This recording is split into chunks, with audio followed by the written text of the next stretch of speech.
Hi tech. आपके गांव का क्या नाम है? चंद्रसा कला।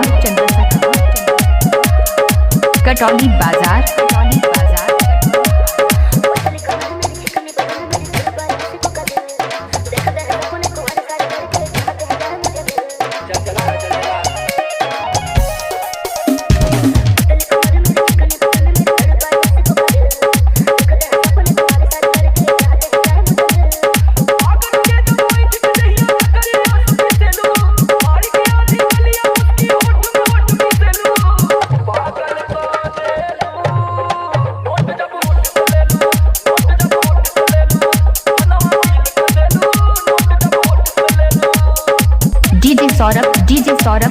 सौरभ। हाईटेक।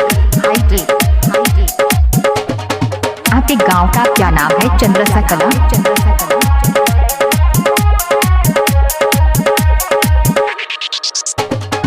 कटौली बाजार।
सौरभ। हाईटेक।